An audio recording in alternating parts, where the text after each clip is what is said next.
The question I have going into this is whether or not the Kunkka is going to go the Radiance build or like the Halberd build. Yeah. And in tandem, is the Bloodseeker going to go, you know, like a Maelstrom, or is he going to go Radiance? So he's going the Maelstrom. I think K1's more of a Manta hero though. I don't think he's going to go Maelstrom BKB. Okay. I think K1's a pretty big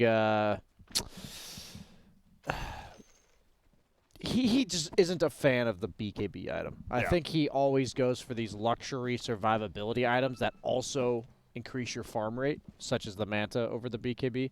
Manta's also very good against TA, even good against Grimstroke and Riki. So I would expect FaZe Maelstrom Manta to be his build here. I like the FaZe boots. As I said, they pretty much have all physical damage on the Radiant lineup.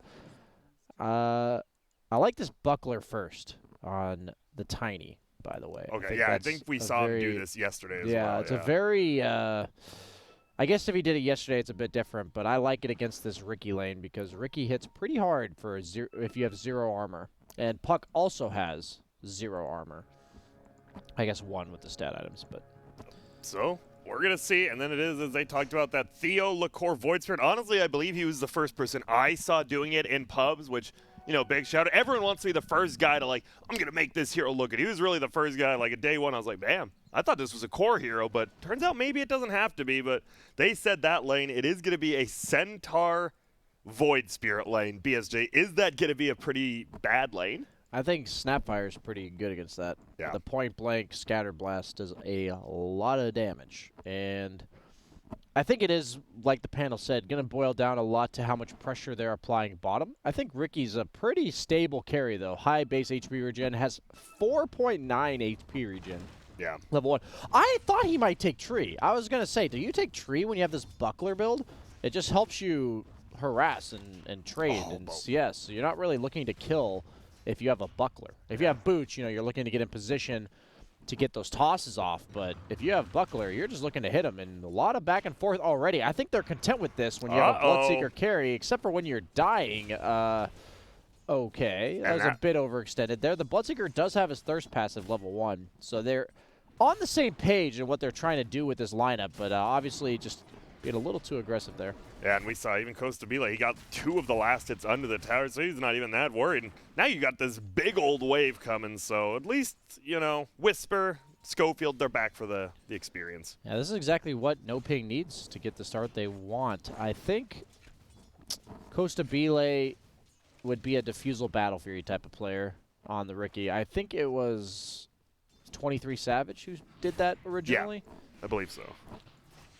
Diffusal for the mid-game prowess, Battle Fury for the scaling as well as the damage output. It's a pretty decent damage item. Mid lane. It's they're just trading. Doesn't look like either one wants to go for the kill, but they are just completely fine trading these hits with each other. Dude, TA zoning. He's 8-3 to the 5-0 Kunkka. Is this how it should be very early? Does Kunkka get better in this lane as Tidebringer goes up? Not 100% sure. I think it's slightly TA favored in general. They did pick it, but Tiny overextending again. And this is, I mean, as a Riki, he's going to be level 3 in one more creep. Yeah, I said the other day that Grimstroke Riki is probably the scariest safe lane combo right now. A lot of teams have even been, in the SA region especially, have been first banning the Riki.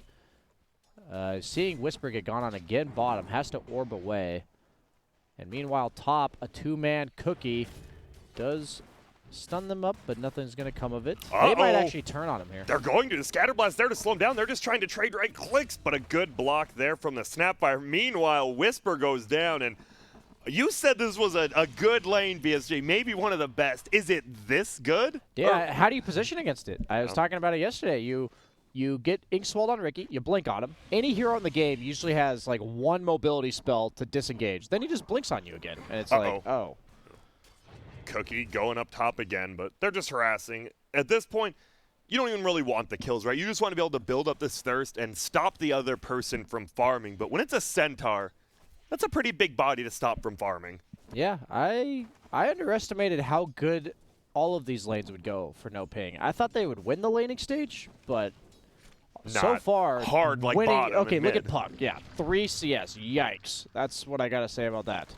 That's Whisper. He loves the old puck off lane. He is struggling hard. 16-5 plus 3 kills on the Riki right now. I'm a huge fan of Riki, specifically against low armor ranged heroes, and Puck fits that description perfectly. Puck coils quite good against him later, but you have to get to that later portion first. Laylis doing a little pull top, it looks like. Theolacor not going to let him get away with this, I believe. Not on my watch, he says. Oh, 2 creeps do stop by. But not the range creeps, though. He did his job, got that going. First rune's coming out. What will it be? That's a good question. It'll be an arcane rune bottom. We'll see who wants to go down there. Neither of these have a bottle or probably plan on getting it. Oh my god, he just took so much damage there. He hit him with 4 side blades in a row. Side blades are just... And the best part is, you're both just dancing, right? Like, I'm going to avoid you, but he knows, so she's dancing around. Yep, really good TA players. You can tell just by their side blade usage. That's like the determining factor. Yeah. Uh-oh. They're going to get the pull. There's going to be the stop as well. Scatterblast goes out. Hector in a little bit of trouble, but we'll just be able to run away for now. Lelis, though. Grandma getting bonked on the head there. Tavo. Pretty damn strong with those retaliate charges. Pop, but Costa Bile will lose his courier bottom, which was a full raindrop as well as the wand. Tavo ends up going down to K1 Hector, though. I'm just concerned for Beastcoast. Bloodseeker is not a space creator. He wants to farm up 1 or 2 small items before he does his thing. He's more of a cleanup hero. His success is usually determined by the success of the rest of his team without him, because he just shows up late. Kills everybody. Schofield is just gonna die again. Yeah, he goes down. Did that they was kind of get cool. the rune? You see like the floating ring of the explosion because he was tossed up in the air. I've never seen that before.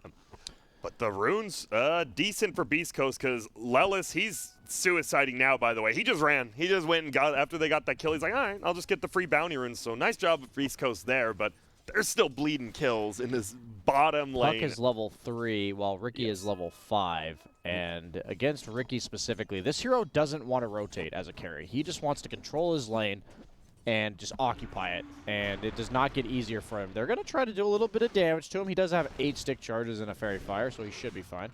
There's the nuke. Orb does go out. They kind of want to die. Oh my goodness, he is actually going in there. 10 sticks. Yeah, this is the bait. He blink strikes out. Will pop the stick and the Fairy Fire. They're diving in now. Whisper might be in trouble. No, blinks over, has the orb as well. A lot of mobility, but Costa Bile, he's completely okay with this. He's going to be very close. Level 6 middle lane. Chris Luck will make it away with the Fairy Fire. Double bracer, but it's a tight lane. Top.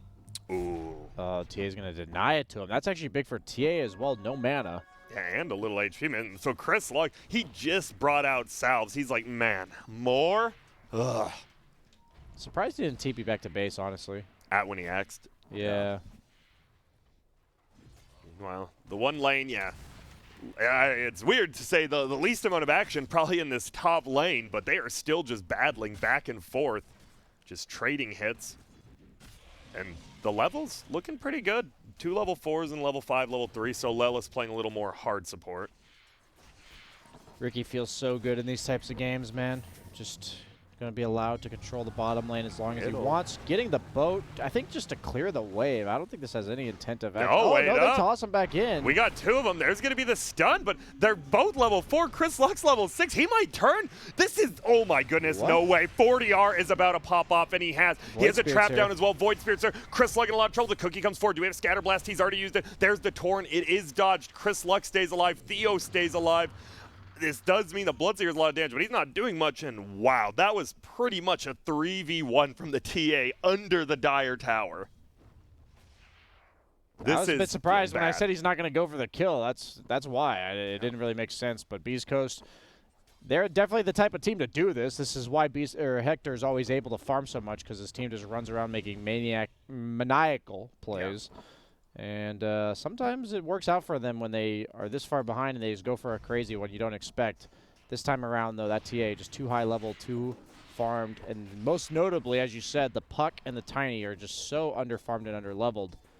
They just did not for the damage they needed. Costa Bile scouting out Schofield here with the Grimstroke Inkswell. Inkswell. You're like, what is this? It's like a bounty hunter lane as well, though. We are going to see Tavo go down into the bottom lane. Schofield getting chased. There's going to be the Blink Strike forward. Nice toss.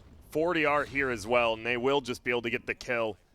So they do lose Tavo in the top lane, and that's the thing. If there is going to be one guy you want all this farmer to have an okay lane, it is going to be Hector on Beastcoast. And, well, right now he's pretty much the only one who's even having an okay time. As you see the net worth, he's in first now. Somehow he is in first again. I think the most notably impressive I've ever been with K1 was in a game where I was off lane and he was a safe lane void, and I crushed him in lane, and he somehow was #1 net. I looked back at the graph. He was #1 net worth at 11 minutes into the game when I killed him twice. Yeah. And I was like, how? This is like best case scenario for me. Yeah. And he has #1 net worth. What do I do? I'm like, did I do something wrong? Oh, he makes you question how, like, the definition of efficiency in Dota. I don't actually understand how he does it. There's going to be the toss back. Do we have the X? We do. Scatter Blast there as well. Pulled back into the tournament. Nice play. They should be able to get 40R, and they finally will. There's get it. Whoa, That's a big one. whoa. Bathroom. All right. You know, hey, at least we got a reason. You know, sometimes you've just got to hit the bathroom up, BSJ. Yep, sometimes you just got to go. Yeah. Banyo lag. Banyo means bathroom, Grant. Yep. Just letting you know, buddy. I appreciate that. So, this game, when do you... is he still... looks like he's actually... Yeah, he's going the Maelstrom still, and then he's going to go into the Manta on Bloodseeker. When does he really become involved? And when I mean that, like, when does he swap lanes? Or does he even do that for a while? No, Hector doesn't do that. Okay. Even on Bloodseeker, The he's only just gonna time get he there? will ever leave his lane is when he's at threat. Like, he's scared of dying, not because he's trying to do something. He'll run around and participate if there's a fight going on and the enemy team's low. Like, he will do that. But don't mistake. If Hector's showing up, it's not because his team is enabled by it. It's because it's efficiently gaining him net worth. Yeah. And that's not meant to be, like, insulting to K1. That's just the playstyle of himself as well as the way Beastcoast operates. Tavo is level 6. They're looking to make something happen here. Ricky TPing in. Ooh, this is scary. K1, they're level 6, buddy. Run! Nope. Oh, he pops it. They're just jumping in. Theo LaCour here as well. Will pop all his abilities, and a nice 3-for-1 gank there. Costa Bele getting active on that Ricky very quickly. Bounty runes will be spawning. Seems to be a 2-for trade from both teams. Yeah, Whisper is able to recover a bit bottom because of that, seeing the Ricky rotating, but only a level 6 puck at 10 minutes. That is a core puck for anyone not, or just tuning in. No boot Spirit Vessel, by the way, is what the puck's going to be going. You like that this game? Why is he going the Spirit Vessel? It helps them kill the TA, but other than that, I'm not 100% sure, to be honest with you. We'll see. It seems like, oh, and they're just going to jump fire. I love the Blink Strike into the other Blink Strike. Tricks to the trade forward. The Aether Remnant pullback, and Costa Bele and Theo LaCour. I like that aggression. Yeah, I thought it was going to be the Grimstroke plus the Ricky, but man, this Void Spear plus Ricky and Grimstroke, they're just all working together very well. They're on the same page, is what I'm trying to say. You said it well, Grant. Thank you. They're going to get this middle tier 1 tower. They're going to glyph it up once, but both teams pop the glyph. Schofield? He's middle, and uh-oh, he'll get tossed, but I don't think Costa Bele cares. He's just harassing him out. They get the long-range nuke, Blink Strike forward, and this Stealth Assassin is getting scarier and scarier by the minute. Yep, dream start for Ricky. It's exactly what he wants to do. Control his lane for 9 to 10 minutes, make a couple rotations. He does so much damage even before the defusal, as long as he has the ability to hit them. And right now, this game, they're just struggling, already down by 4,000 net worth on Beastcoast. Konka, this 9th pick mid that seems so stable across most of these games, he is hurting compared to TA on the net worth chart. 1,600 gold differential between the two mid laners. Looks like they're ready to smoke on the side of Beastcoast. They do have the puck coil, the Kuka boat, as well as the Snapfire Mortimer's Kisses, and they need to make something happen. Schofield is dangling in the top lane, I believe, but he's going to dangle very shortly, not very long. He is just probably going to die straight up. They are smoked. Look at this 40-yard. This would be the best pickup if they could find him, but I don't believe they have the damage. Maybe with Mortimer's Kisses. They don't have any Urn charges. Let's see. Oh, the blink before X even comes off. Ooh. The smoke scouted, and Radiant retreats. And the Grimstroke's like, hey, you guys are all top? Sure, I'll go farm bottom. You know, rarely see a 5 Grimstroke especially go get his farm on. It's the dream scenario. I think that's kind of his role in this game, actually. Who else on his team takes the dead lane farm here? I think he's You know you're winning the game when your 5 position is taking the dangerous. And look how safe it is. And it's actually, it's funny, you say dangerous, which it is. He's just chilling with 2 full creep waves, pushing up the lane, no cares. That's the definition of a winning game. Like, this is exactly the map orientation that a winning team will have. All the cores are content being aggressive because they all had a good start. So the 5 position gets to reap the benefits. So you hear that, support players? If you do a good job, and the carry kind of knows what they're doing. That's a key addendum there. Coil middle. The kisses from Mortimer coming out. He will avoid some of them, but that is a very scary combo. Pretty much unbeatable on the backside. Costa Bile wants to go in. Rupture. Gets the kill. Rupture goes off in the mid lane. Chris Luck getting nuked down. K1 just wanted to right-click. Whisper will be able to make it out. A nice stun coming out from the Tiny. There goes the Tornado. Hits onto one. Can they bring down the Ricky? Blink straight away. Doesn't look like it. Tavo going for a kill himself. Kills Whisper. They chase for more. And oh my goodness, K1 Hector, guess what? He is online and he is running at you. Tavo, the only one still alive. Stun up in 7. He won't have it in time. Give K1 Hector the triple. Give him almost a full damn team wipe. This is the definition of Beastcoast in a nutshell. Like, they finally catch you with your pants down, and TA goes down to all. That's what they were trying to do earlier, right? Yeah. And the You TA get the X, you probably will. It. Yeah. That was a heap load of damage. Hey, everybody. But, no, there's a heap load of damage coming out, and you're going to see look at once that. they catch her. The coil just. That's why you pick Puck, right? Yeah. That's why you pick Puck. Just that one plus one more ultimate. They didn't even need the Kunkka there. It felt like you could do that with just the Puck and Mortimer. More notably, he got some earn charges from that. Big. And he's going to have the Spirit Vessel in 75 gold. So you're seeing the Bloodseeker. He's going to show up to the fight. He's going to clean up.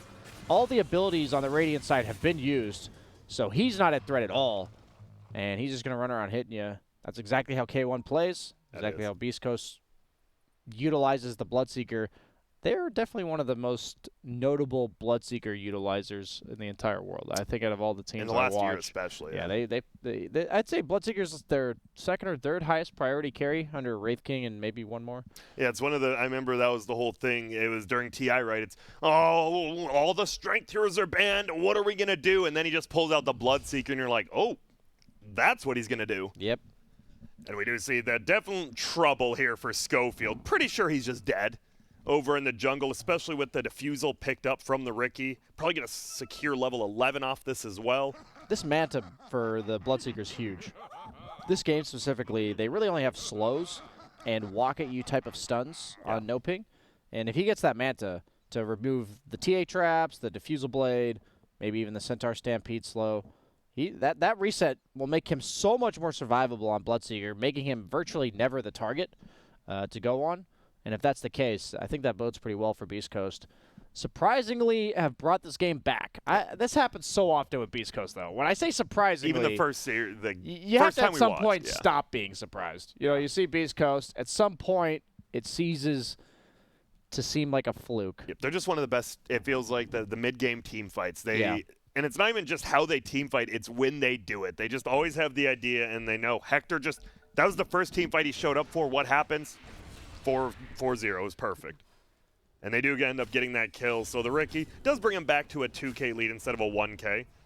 And with that defusal, we'll just see more and more pressure. It feels like both teams really do want to pressure, but Hector, is he going to benefit the most from downtime? Like, is the Bloodseeker actually the best late game hero in this game? Yes, I think so. I think...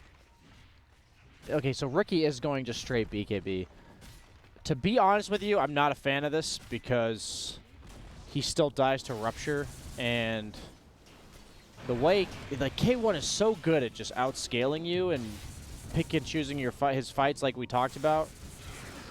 I would almost be more of a fan of the Battle Fury build here on Ricky because they don't really kill him that well if he's off map. They have to see him to get the jump, and we'll see. He is going on Schofield top. Schofield is pretty tanky, though, with that ultimate armor. I love that he just Schofield goes down, but I love that he didn't run, right? If you run, you're going to take more damage from the back, and actually scared the Ricky. He's like, wait, are people TPing in? Why isn't he running? But they still get the kill.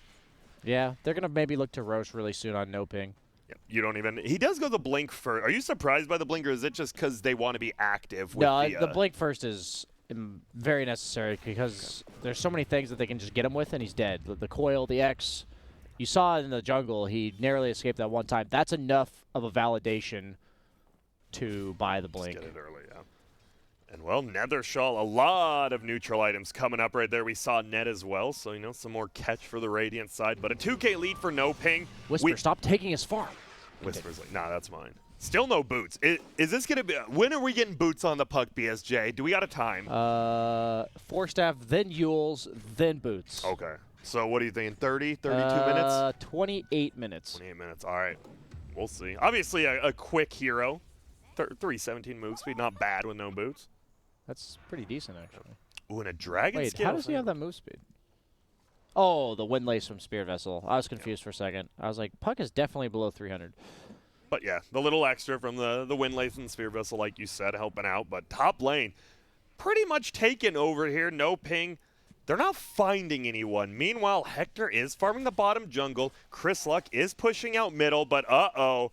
They might be finding someone now. He jumps forward to get throw out the Aether Remnant. Does end up missing. Nice dodge by Chris Luck. Now he, oh no, gets cookied into it, but should be okay. Oh, now the X comes out.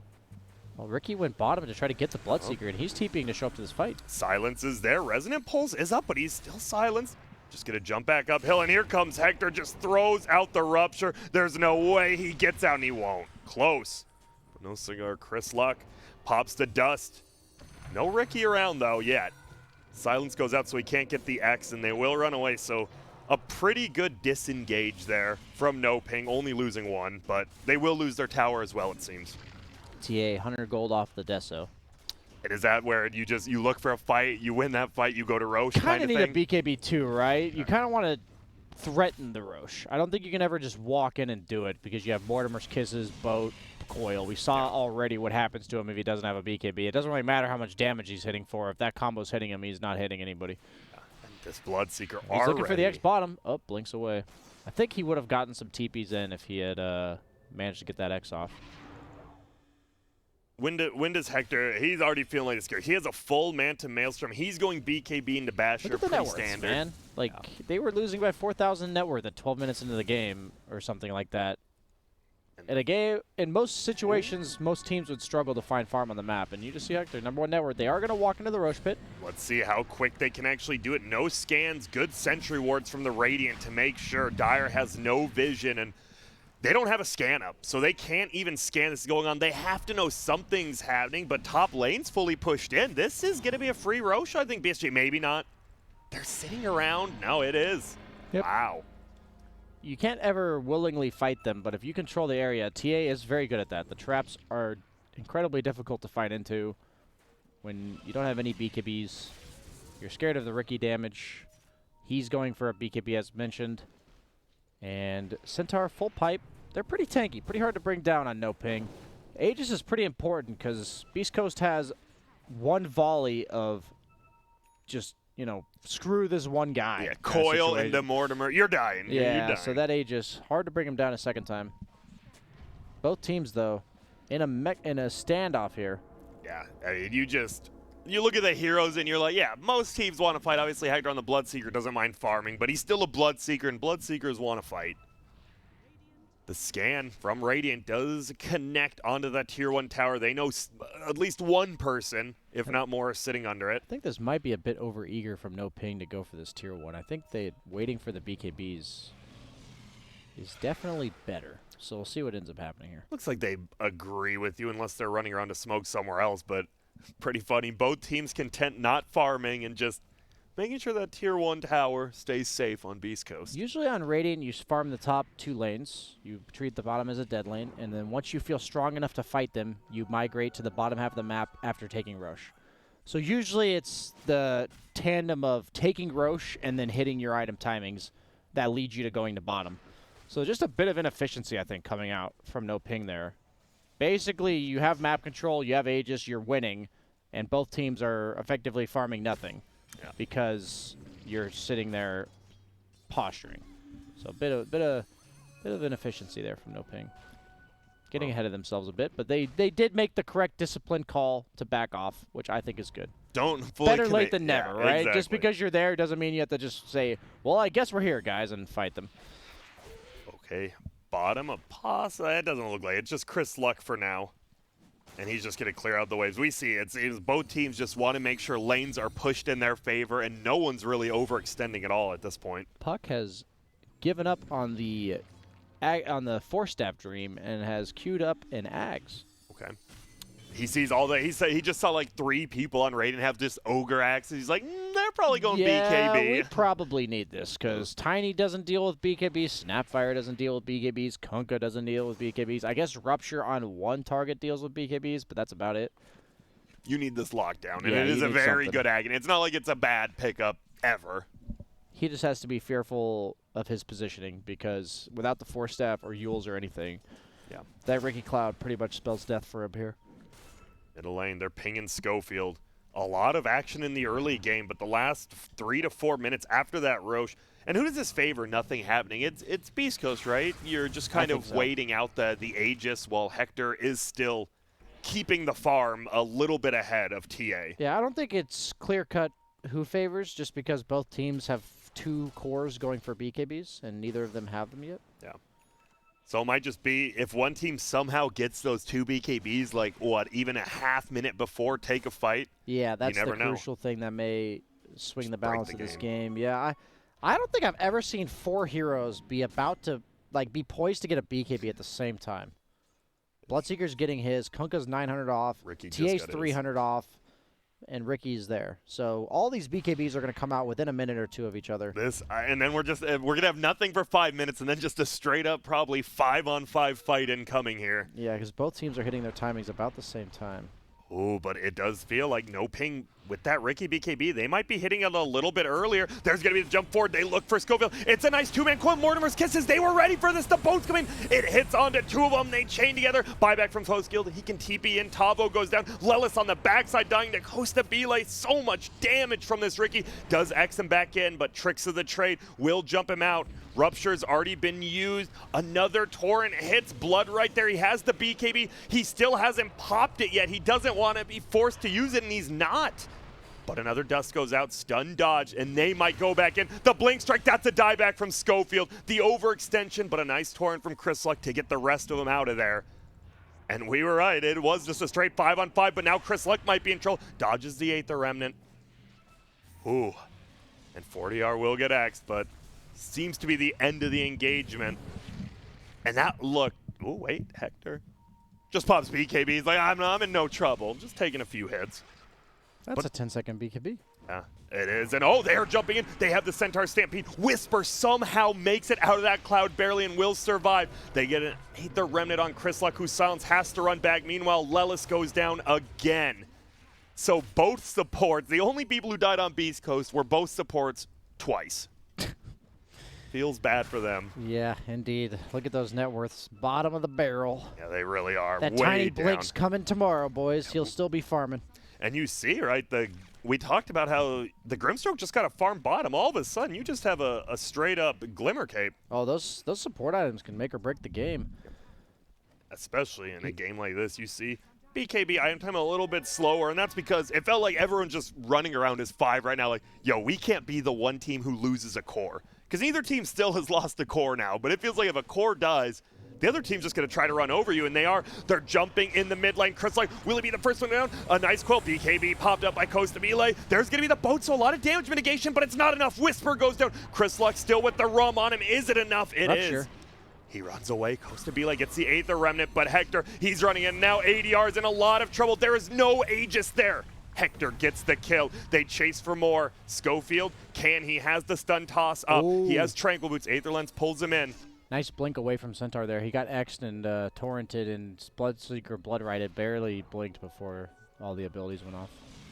And a little bit, I don't even want to say one fight, one engagement from Beastcoast. Being able to bring down that TA, that is the highest net worth on the Radiant side. TA falls off like a rock. Let's be very clear. That hero, unless snowballing momentum-wise, does not feel good later game. By the bottom river, though, toss back. Lella's still alive, and now Tavo's just eating a ton of damage. You can't chase forward, though. Instead, they turn it around, and Whisper goes down. They jump forward for more.